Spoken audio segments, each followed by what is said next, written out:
미국엔 나스닥, 우리나라에 코스닥이 있다면 뉴스쇼에는 뉴스닥이 있습니다. 뉴스쇼 증권시장 뉴스닥. 오늘은 강성브라더스 만나는 날이네요. 더불어민주당 강훈식 의원, 국민의힘 성일종 의원 어서 오십시오. 반갑습니다.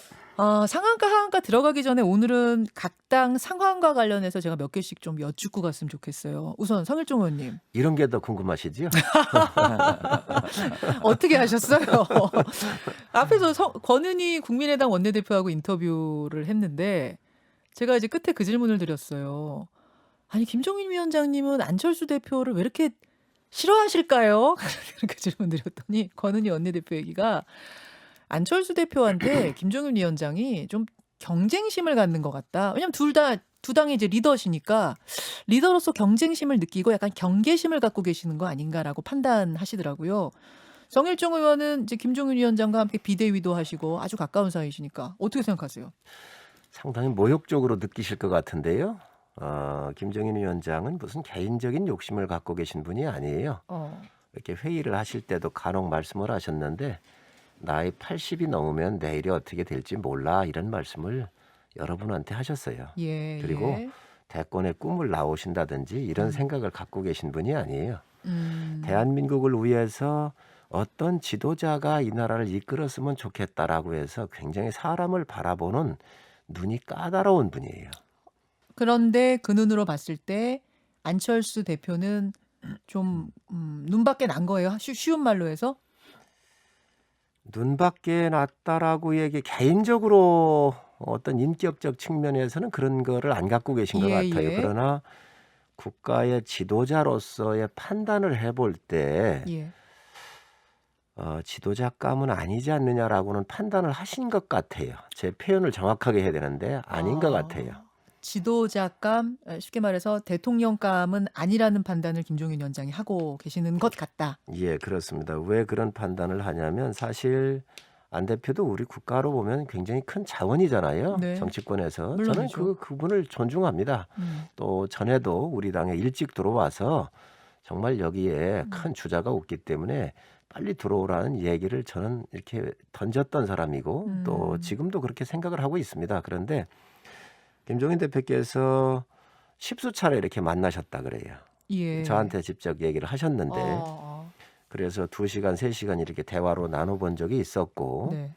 그래서 많은 아마 그 국가적인 아젠다 또 국가를 경영하려고 하는 방향성이나 철학 이런 여러 가지 것들에 대해서 많이 질문을 하셨던 거 아닌가 싶어요. 예. 이제 그런 결과에 대한 나름대로의 판단을 하시듯이 말씀을 주시던데 어허. 그런 측면에서 바라보면은 아마 나름대로의 국가의 지도자는 어떤 사람들이 되어야 되는지에 대한 나름대로의 기준을 갖고 계신 분이거든요. 김종인 비대위원장께서.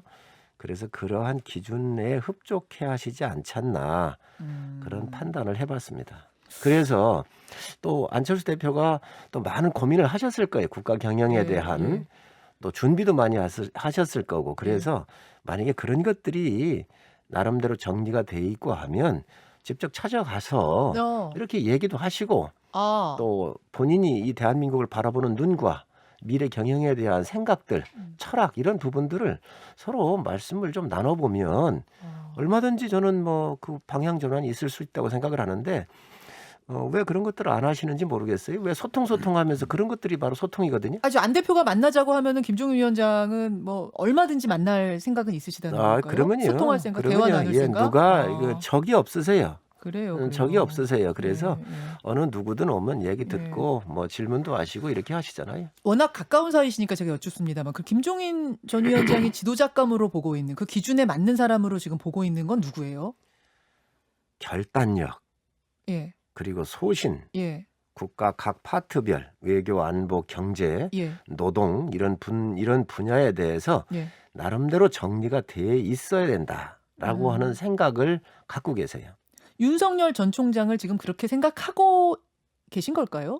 윤석열 총장에 대해서는 후한 점수를 주셨습니다. 그 권력으로부터의 그 공정과 정의를 지키기 위한 뚜렷한 소신을 가지고 있기 때문에 나름대로 배포가 있고 큰 일을 할 수 있는 그런 자질이 있구나라고 하는 평가를 일부 언론에도 많이 하셨죠.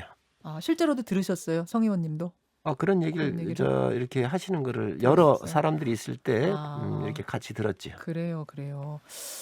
알겠습니다. 강훈식 의원님. 네. 일단 여기 보탤 말씀 있으세요? 아니요, 제가 잘 몰라 가지고요. 국민의힘 사정을 지금 잘 챙기실 상황이 네, 아니시긴 할 거예요. 저희 챙기려는 편이 아니죠. 지금 민주당이 국민의당 걱정할 상황은 아니고, 아이고 민주당. 자, 재선 의원들끼리도 만나셨죠. 네, 그렇습니다. 당의 진로에 대해서 어떤 얘기들 나왔습니까? 일단 뭐 기본적으로 뭐 전체의 의견을 취합해 보면 우리 탓이다. 그러니까 뭐 이런 거죠. 그리고 자꾸 이제 평가와 반성을 이제 그만하고 뭐 이야기할 게 아니라 앞으로 좀 잘하기 위한 노력들을 해보자. 이런 것들로 의견이 취합됐습니다. 잘하기 위한 노력들을 해보자. 그 초선 의원들 성명 낸 거에 대해서 재선 의원들의 결론은 뭐예요? 그런 토론이 있어야 되고 또 그런 것들에 대해서 봉쇄하는 것은 옳지 않다. 이런 이야기죠. 논의를 해보는 거라는 거고요. 이제 그게 반성의 일환으로 이제 보는 거고 예. 더 중요한 것은 그런 어떤 뭐 성명에 대한 평가보다도 앞으로 우리가 실천해 나가면서 변화된 모습을 보여주는 것이 중요하다라는 데 공감대가 있었습니다. 그 이제 민주당은 지도부 선출을 바로 하지 않습니까? 네. 16일 아닙니까? 16일에 원내대표 선거니까 내일 원내대표 모레죠. 금요일 날 합니다. 금요일 네, 날입니다. 아침에. 네.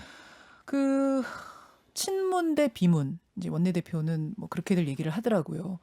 그러면서 친문 이선 후퇴론이 나오고 있습니다. 네. 친문 이선 후퇴론.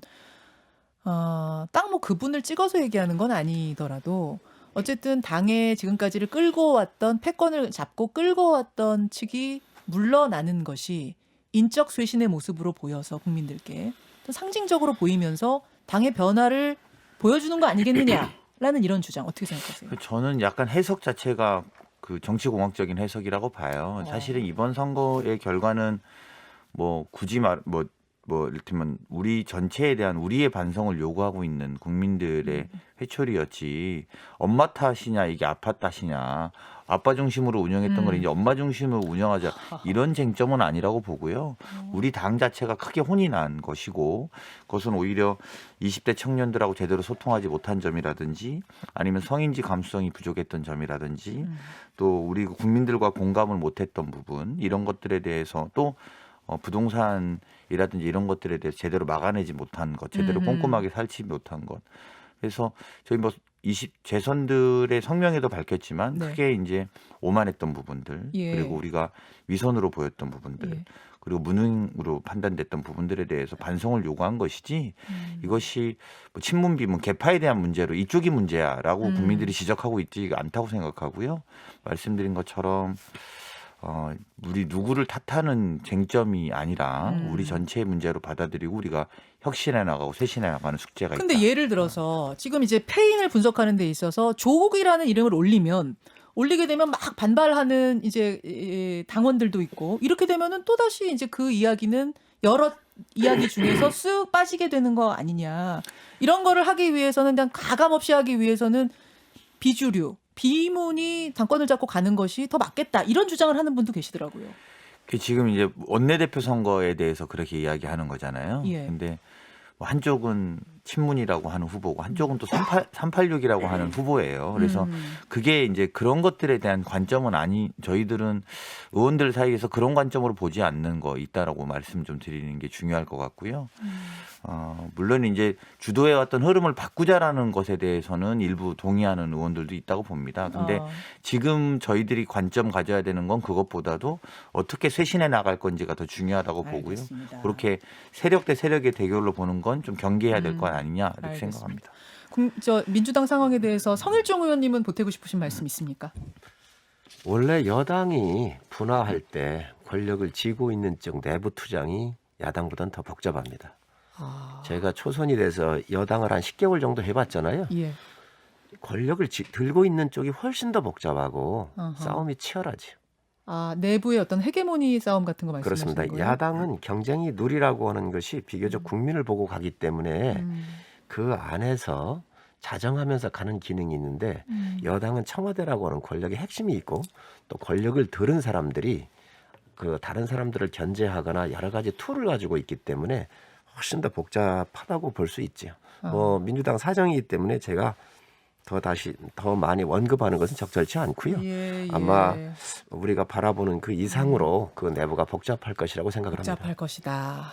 강훈식 의원님 지금 심경이 복잡하실 것 같아서 더 여쭙진 않겠습니다. 네.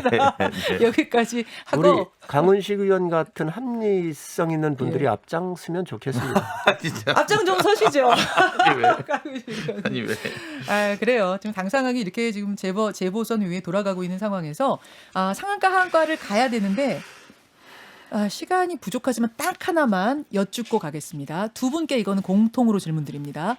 상임위원장을 다시 배분하자라는 주장이 지금 저 국민의힘 쪽에서 솔솔 나오고 있는데 성 의원님도 동의하시는 거예요? 이 지금 상황이 이렇게 어그러진 데는요. 180석 가져가면서 야당에 대한 배려 또 협치에 대한 말로만 했지 실행이 하나도 안 됐던 거예요. 18대에 민주당이 81석을 얻었어요. 그때 230석 정도의 많이 의석을 확보했었던 저희 전신인 여당이 그 당시에도 법사위원장을 주면서 다른 상임위원장들 다 골고루 협치적 차원에서 해드렸었거든요. 이거를 이번에 와가지고 민주당이 하나도 약속을 안 지켰어요. 어찌 됐었습니까? 윤호중 법사위원장 어떻게 했지요? 이 여당이 어떻게 했지요? 그 결과가 오늘 오는데 누적된 거라고 보여집니다. 자, 그렇다면은 상임위원장을 재배분하자. 좀 달라 이 말씀이신 거고. 저희는 뭐 달라고 요청을 안 할 겁니다. 요청은 아니고요. 여당이 알아서 할 문제지요. 거기에 지금 법사위원장 자리 포함입니까? 요청하는 것에? 그러면요. 그 당시에도 법사위원장을 주어야만이 된다. 이번에도 법사위원장을 포함해서 주면 받겠다. 그 말씀. 야당은 거지가 아닙니다. 그래서 법사위원장이 빠진 상태에 무슨 협상을 할 수 있습니까? 아니 강훈식 의원님 어떻게 네. 생각하세요? 아니 근데 달라고 안 하신다는데 답변을 해야 돼요? 달라고 하시면 고민해 보면 되지. 여당이 이런 난국을 풀어야 될 책임이 있는 것이죠. 이제 첫 번째는 달라고 네. 하시면 고민해 보는 게 맞는 것 같고 예, 두 번째는 사실 이게 하태경 의원이 SNS에 이제 올리면서 이야기가 시작된 건데 저는 개인적으로는 저희가 반성해야 되는 것과 또 이제 국민한테 그 반성의 결과를 돌려드려야 된다고 생각하는데 이게 야당의 상임위원장 목소리 요구하실 거면 그렇게 말씀하시면 고민하면 된다고 봅니다. 그러니까 이번 공식으로, 선거에 공식으로. 그럼 그때부터 그렇지 고민하겠다? 아닌데 반대로 뭐 이렇게 아까 격하게 저희는 거지가 아니라고 하시는데 반대로 또 저희가 이번 선거에 국민에게 혼나야 되고 회초리 맞아야 되는 건 야당 상임위원장으로 돌려드리면 회복된다면 드려야죠. 근데 그거는 또 다른 문제인 것 같아요. 그래서 만약에 이번 국민들에게 저희가 혼난 결과를 야당 상임위원장으로 돌려주면 큰 반성의 의미가 되고 쇄신의 의미가 된다면 저희는 충분히 논의해 볼 필요가 있겠다라고 생각하고요. 그리고 야당도 우리가 볼 때는 거기서부터 어그러졌으니까 니네가 다시 한번 생각해라라고 이렇게 공식적으로 요구하신다면 저는 충분히 논의해 볼 필요가 있다고 생각합니다. 18대, 19대, 20대 이 12년 동안 다수당이 소수당의 여당 견제를 위해서 아름답게 양보하고 협치적 차원에서 배려했었던 게 법사위원장이에요. 그런 것들을 뺏어간 게 지금 여당이란 말이죠. 그렇기 때문에 스스로 결제 해지하라. 이렇게 말씀드립니다. 일단 여기까지 하고 상한가 하한가를 부지런히 들어가야 될 것 같습니다. 강훈식 의원님, 하한가 상한가 어떤 거 골라오셨어요? 저는 하한가 골라왔습니다. 하한가 뭘 골라오셨습니까? 저는 오세훈 이제 신임 시장이죠. 서울시장의 방역, 오세훈 방역을 뽑아왔고. 오세훈 방역, 잠시만요. 성일종 의원님은 뭘 골라오셨을까요? 백신 들고 왔습니다. 백신? 네.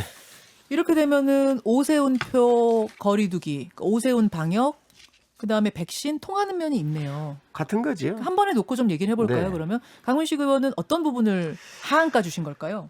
예, 저는 어제 일단은 오세훈 시장이 취임한 건 축하를 좀 드려야 되고 시정 잘해 주시길 기대하는데요. 취임 첫 아젠다로 설정하신 것이 유흥주점, 단란주점, 감성주점, 헌팅포차를 오후 5시부터 자정까지, 홀덤펍과 주점은 4시부터 11시까지. 그렇게 해서 콜라텍은 오후 10시까지 열자는 거고요. 그래서 이게 방역수칙 완화를 한 축으로 하는 것을 기본적인 가장 첫 이슈로 꺼내놓으셨습니다. 그리고 또 하나는 자가진단 키트를 도입하자라고 하셨는데요.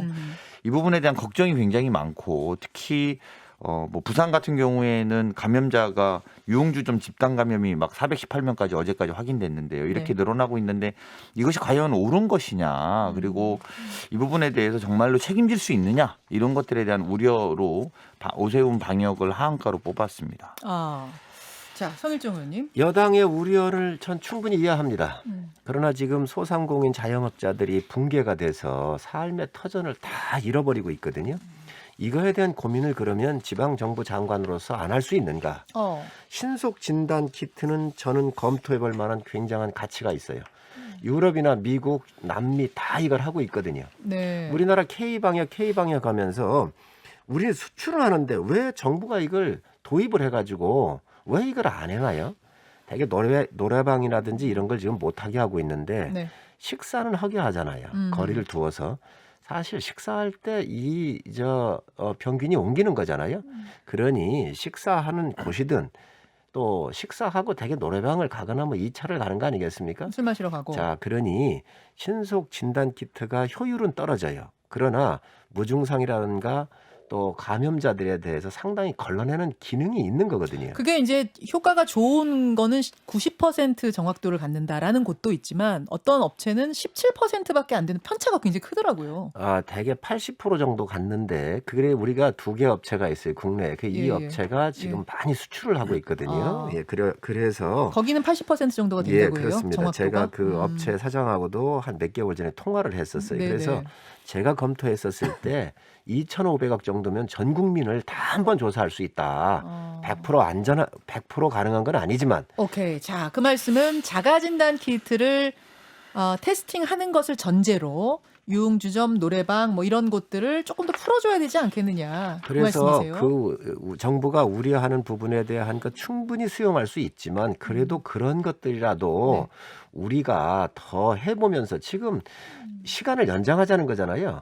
그러면 연장하기 전에 지금 현재 노래방이나 이런 걸 좀 풀었단 말이죠. 그런데 오히려 이런 것들을 제도를 도입을 해서 국가가 권장을 해서 국가가 승인해야 서울시가 쓸 수 있는 거 아닙니까? 그렇죠. 그러니 이런 부분들을 더 어차피 지금 현재 10시까지 하게 돼 있는데 11시, 12시까지 할 수 있다고 한다면 이런 보조제를 알겠습니다. 검토해 볼 필요가 있다. 자, 강훈식 의원님. 뭐 검토해 볼 필요 있죠. 뭐 검토하지 말자는 게 아니잖아요. 다만 아까 말씀하신 것처럼 실제로 좋은 성능이 좋아야 10명 중에 1명은 구멍 날 수 있다라는 거고요.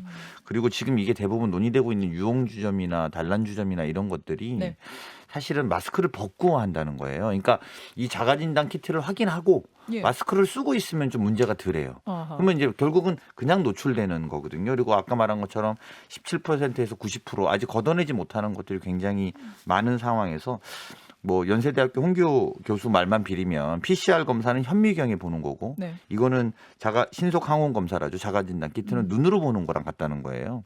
그러면 그 검사균에 대한 확인에 대한 문제가 이렇게 존재하고 있고 전문가들이 이렇게 말하고 있는 상황에서 저희도 소상공인의 문제를 해결해야 된다라는 걸 몰라서 그러는 건 아니잖아요. 오히려 국민 건강 또는 국민의 방역 전체가 무너지는 것에 대한 걱정 때문에 이런 문제를 하는 거니만큼 그리고 저는 좀 더 걱정스러운 건 이런 것들에 대한 뭐 토론 이전에 이게 약간 포퓰리즘으로 할 게 아니라는 거예요. 일종의 사람들이 원한다고 해도 방역이라는 게 원칙과 기준을 가지고 해야 될 문제지 국민들이 원하는 부분이 있죠. 그리고 다 마스크 쓰고 누가 있고 싶겠습니까? 그런데 그거를 하기 위해서 방역 체제를 무너뜨리는 전체. 그리고 이것이 그때 가서 나중에 늦으면 소용이 없는 거지 않습니까? 막상 몇몇 유흥주점에서도 이미 뚫리고 있는데 그런 것들이 뚫리고 난 다음에 오세훈 시장이 아이고 이건 뭐 우리 탓 아니다 이렇게 할 수는 없는 문제라는 거죠. 포퓰리즘으로 보인다. 그게 그렇습니다. 우려된다는 말씀이죠. 그런 우려가 있다는 자, 성 의원님 거죠. 그 얘기랑 백신 이야기 묶어서 한번 해주시죠. 자, 이 PCR 검사 같은 경우는 배양을 하는 거고요. 이거는 신속 진단 키트는 반응을 보는 것이지요. 그래서 확률이 좀 떨어지는 거예요. 그 정확하게 알아야 되고 중요한 것은 2차를 갈 때에 되게 식사하고 가잖아요. 1차 때부터 우리가 검증을 하면 어차피 식사하면서 아마 옮길 사람 옮겼을 거예요. 그렇기 때문에 좀 우리가 무리가 있을 수 있는 부분이 충분히 이해할 수 있습니다. 그렇지만 지금 2차가 가서 시간을 조금씩 연장한다고 하는 것은 놀러 가가지고 1시간 노는데 또 2시간 논다고 해서 그게 1시간 놀아가지고 안 걸리고 2시간 논다고 해서 걸리겠습니까? 그렇기 때문에 국민의 안전을 위해서 정부가 지금까지 이거 도입을 안 했는데 네. 적극적으로 저는 도입해 줄 것을 요청을 합니다. 그리고 하한가 아까 백신 주셨잖아요. 백신인데 지금 우리 대통령께서 모더나 CEO하고 통화까지 했어요. 저는 네네. 이런 통화시킨 사람 누군지 찾아가지고 정말 문책해야 한다고 생각을 해요. 전화 통화한 것도 문제예요? 2, 4분기까지 2천만 분이 들어온다고 그랬잖아요. 예, 지금 안 들어오고 있습니다. 아까 전화 통화는 했는데 왜 안 그리고 들어오냐? 대한민국 국가 원수가 미국의 모더나는요. 우리나라의 중소기업에 해당하는 조그만 회사예요. 이런 데까지 나가가지고 백신을 다 구한 것처럼 얘기를 하고 1월 18일 날 대통령께서 뭐라고 그러셨냐. 11월이면 집단 방역이 다 집단 면역 체계가 형성된다고 그랬거든요. 예. 그리고 한국은 다른 나라들하고 비교해서 한국이 결코 늦지 않고 오히려 빠를 것이라고 대통령께서 말씀을 하셨어요. 박능우 장관이 또 작년도 11월 11일 날 뭐라고 그런 줄 아세요? 뭐라고 그러셨죠? 모더나 파이자가 와가지고 자기들 제품 사달라고 요청하고 있다. 아, 예. 우리가 그 바게닝을 깎고 있다 그랬어요. 예. 지금 상반기에 말이에요. 국민들이 들어오기로 됐던 1,500만 명 정도가 200만 명밖에 안 들어왔어요. 200만 명분. 지금 갖고 있는 게 340만 명분 정도 될 텐데 우리가 독감 주사를 맞을 때에 네. 한 달에 1,000만 명을 맞았어요. 그러면 지금 우리가 갖고 있는 거 이거 열흘 정도면 다 소진이 되거든요. 이거를 접종을 안 한다고 할 수 없으니까 지금 하루에 2만 명, 3만 명씩 늘려서 하고 있습니다. 아, 일부러 조금씩 하고 있는 거 아니냐? 지금 백신은 게임 체인저예요. 이거를 못 구한 거 저는 정부가 사과하고 자. 대국민 사과하고 지금 빨리 이걸 구해야지. 지금 이 뜨거운 여름 오는데 말이지 마스크 못 벗게 생겨 있습니다. 강훈식 어떻게 할 겁니까? 의원님 어떻게 할 네, 겁니까? 이제 뭐 사실관계만 말하면 올해 공급 계약된 코로나19 백신은 총 1억 5,200만 회입니다. 그리고 7,900만 명이 접종할 수 있는 물량이죠. 그래서 이것들은 정은경 본부장 이야기로 옮기면 11월 집단 면역 목표를 위한 계획은 예정대로 추진되고 있다라는 보고니까요. 이런 부분에 대해서는 팩트가 뭐 중요한 거라고 보고요. 지금 좀 계약한 것들 중에 수급이 안 된 게 있다는 얘기를 들었는데 그래도 11월까지는 가능하다고. 네, 그렇습니다. 하나요? 그거는 정은경 본부장이 차질 없이 추진되고 있다라는 추진을 하고 있다는 보고를 했으니까요. 저는 이제 그것을 더 신뢰해서 봐야 된다라는 거고, 다만 백신 도입이 그러면 늦었던 거는 전혀 없었냐 이렇게 보면 늦었던 부분은 분명히 좀 있습니다. 그리고 이에 따라서 이제 정부가 TF를 중심으로 노력하고 있는 거고요. 네. 다만 이제 우리가 좀 봐야 되는 게, 저 아침에도 이제 이거를 한가를 뽑아봤어요. 몇 네네. 가지를. 미국, 이스라엘, 영국, 한국 이렇게 4개를 놓고 봤더니 미국하고 이스라엘이 확진자 대비가 한 9%가 넘어요. 확진자가 인구 대비. 예. 그리고 백신 접종률이 미국이 6% 정도 되고요. 네. 이스라엘이 한 37% 정도 됩니다. 우리나라는 확진자가 0.2%예요. 인구 대비. 예. 그리고 백신 접종률이 현재 2.2% 정도 되거든요. 그래서 제가 볼 때는 이게 초기 판단에 대한 위험을 감수하고 백신 총력, 그러니까 이런 나라들은 너무 확진자가 많으니까 약간 위험하더라도 백신이야 답이 이렇게 하고 밀어붙인 거라고 보면, 저희는 국민들이 많이 도와주셔서 방역이나 거리두기 덕분에 셧다운 없이 지금 추진되고 있는 거거든요. 그래서 물론 이제 피로감이 많이 있는 건 사실이죠. 예. 그래서 그런 부분에 백신 요구를 할 수 있고 또 빨리 도입해야 된다라고는 합니다만, 이거 그런 것들은 좀 적절하게 조정하면서 이야기해야 될 필요가 있다. 이거 강 의원님 굉장히 틀린 자료를 하셨어요. 우리가 2.2%고 이스라엘이 61%에 2차 접종까지 끝낸 게 37%예요. 그러니까요. 영국이 1차 접종이 47%고 2차 접종 약 8%가 끝났어요. 예. 미국이 1차 접종이 34%가 됐고 2차까지 6.19가 돼 있어서 맞습니다. 같은 자료입니다. 지금 우리는 1차 접종도 2.2%예요. 뭐 비교할 수 없을 정도로 지금 이 실패한 정책이고, 이거에 대해서 국민들한테 얼마나 안심시키고 거짓말 많이 했습니까? 잠깐만요. 저는 맞는데 그 같은 자료인 것 같은데요. 네, 인구 대비 확진율도 말씀해 주셔야 돼요.